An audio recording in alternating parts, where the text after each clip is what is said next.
کتابۃ الوحی کے بعد کتاب الایمان اور کتاب الایمان کے بعد کتاب العلم۔ کتاب الایمان بہت زیادہ وقت مانگتا تھا، الحمدللہ ہم نے وہ لگایا، نہیں لگایا، اور اس کے بعد کتاب العلم۔ علم اور ایمان کا درمیان بہت قریبی ربط ہے کہ آپ ایمان کو جانیں گے علم سے، اور ایمان بڑھے گا علم کے پڑھنے۔ وقول اللہ عز وجل یرفع اللہ الذین آمنوا منکم والذین اوتوا العلم درجات واللہ بما تعملون خبیر۔ اللہ تعالیٰ اٹھا دیتے ہیں آپ میں سے ایمان والے کو اور اہل علم کو۔ کیا اٹھاتے ہیں؟ درجات۔ آپ نے یرفع اللہ کو پڑھنا ہے درجات کے ساتھ۔ یرفع اللہ درجات، اللہ درجات کو بلند کر دیتا ہے۔ کن کے درجات بلند ہیں؟ دو لوگوں کے، الذین آمنوا منکم والذین اوتوا العلم۔ وہ لوگ جو آپ میں ایمان والے ہیں اور وہ لوگ جو آپ میں علم والے ہیں۔ ایمان کا درجہ بلند ہوتا ہے اس آدمی کے مقابلے میں جو غیر ایمان سے محروم ہوتا ہے، اور علم کا درجہ بلند ہوتا ہے اس آدمی کے مقابلے میں جس کا جو علم سے محروم ہوتا ہے۔ یرفع اللہ، اللہ تعالیٰ اٹھا دیتا ہے۔ کیا اٹھاتا ہے؟ درجات کو بلند کرتا ہے۔ درجات کس لوگوں کی؟ دو لوگ، الذین آمنوا والذین اوتوا العلم۔ وقولہ ربی زدنی علما، اللہ کے نبی کو اللہ نے دعا کا طریقہ بتایا ہے کہ آپ کہو یا اللہ میرے علم میں اضافہ فرمائے۔ یہ ترجمۃ الباب ہے، فضل العلم ہے۔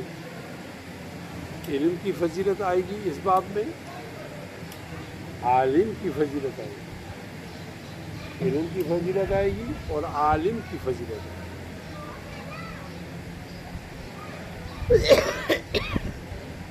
نبی علیہ الصلوۃ والسلام کے تشریف فرما تھے تو آپ گفتگو کر رہے تھے۔ ایک آدمی آیا اور انہوں نے کہا کہ قیامت کب قائم ہوگی۔ اس وقت نبی علیہ السلام کسی سے گفتگو کر رہے تھے تو آپ نے گفتگو روک کر اس کا جواب نہیں دیا، بلکہ اپنی گفتگو کو جاری رکھا۔ صحابہ نے بعد میں کہا کہ آپ نے سنا ہی نہیں، انہیں ضرور جواب دے دیں۔ بعض جگہ نہیں سنا تو ہے، لیکن یہ حرکت ان کو اچھی نہیں لگی کہ اس کو چاہیے تو صبر کرتے، کہ صبر کرتے اور درمیانی گفتگو میں بات نہ کرتے، درمیانی گفتگو میں بات کرتے۔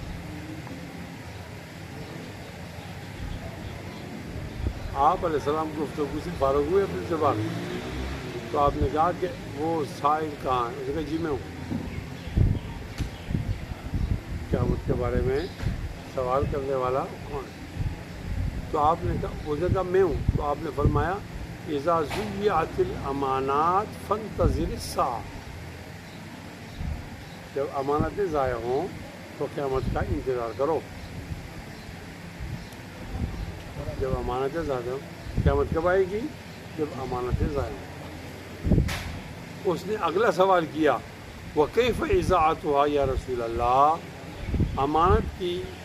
امانت ضائع ہو یہ کیسے پتہ چلے گا؟ اس کا ضائع ہونا کس طرح ہوگا؟ قال اذا وسد الامر الى غیر اہلہ فانتظر الساعہ، جب کوئی اہم کام امور مسلمین کا نااہل کے سپرد ہو جائے تو آپ سمجھو کہ قیامت کریں گے۔ آپ نے حدیث جبرائیل میں دیکھا وَأَنْتَ، کہ قیامت کی کیا نشانی ہے؟ تو کہا أَن تَلِدَ الْأَمَةُ رَبَّتَهَا وَأَن تَرَى الْعُرَاةَ الْحُفَاةَ الْعَالَةَ رِعَاءَ الشَّاةِ يَتَطَاوَلُونَ فِي الْبُنْيَانِ، وَأَن تَرَى الْحُفَاةَ الْعَالَةَ رِعَاءَ الشَّاةِ يَتَطَاوَلُونَ فِي الْبُنْيَانِ، کہ آپ دیکھیں گے کہ وہ لوگ جن کے پاؤں ننگے تھے اور جن کے بدن ننگے تھے، کپڑے نہیں تھے، اور وہ کم درجے کے لوگ ہیں، رذیل لوگ ہیں، کہ تطاولون فی البنیان، وہ بنیان میں ایک دوسرے پر فخر کریں گے اور وہ کہیں گے کہ میری عمارت آپ سے اچھی ہے۔ دیکھو نااہل لوگ کہاں چلے گئے؟ وہاں امور المسلمین کے اختیار کے پاس چلے گئے۔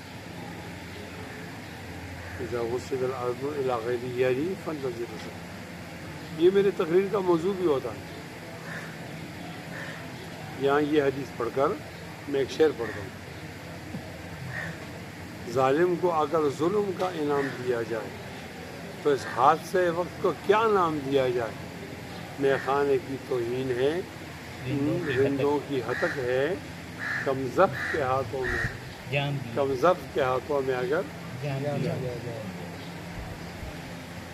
ان اللہ یامرکم ان تؤدوا الامانات الی، حدیث سے یہ معلوم ہوا کہ گفتگو کے درمیان بات نہیں کرنی چاہیے۔ باب من سئل علما وهو مشتغل في حديثه فأتم الحديث ثم أجاب السائل، کسی نے علمی بات پوچھی اور وہ مصروف تھا جس سے پوچھی گئی اپنی گفتگو میں، تو اپنی گفتگو مکمل کی تو اس کے بعد جواب دیا۔ گفتگو کے دوران بھی جواب دینے کی گنجائش تھی، کیونکہ آپ نے گفتگو مکمل کی تو مہذب طریقہ یہی ہے۔ ٹھیک ہے صاحب،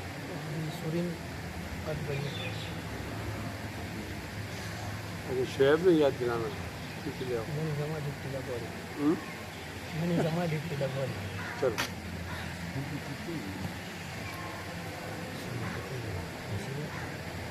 وبه قال حدثنا محمد بن سنان قال حدثنا فلح قال وحدثني ابراہیم المنذر قال حدثنا محمد بن فلح، یہ فلح ہیں محمد بن فلح، قال حدثنا ابی، تو وہ یہاں ابی پر دونوں جمع ہو گئے، محمد بن سنان قال حدثنا فلح، ٹھیک، اور ابراہیم بن منذر محمد بن فلح اپنے باپ فلح سے، آگے پھر دونوں کی ایک ہی عبارت ہے، حدثني ہلال بن علی عن عطاء بن یسار عن ابی ہریرہ رضی اللہ تعالیٰ عنہ قال بینما النبی صلی اللہ علیہ وسلم فی مجلس،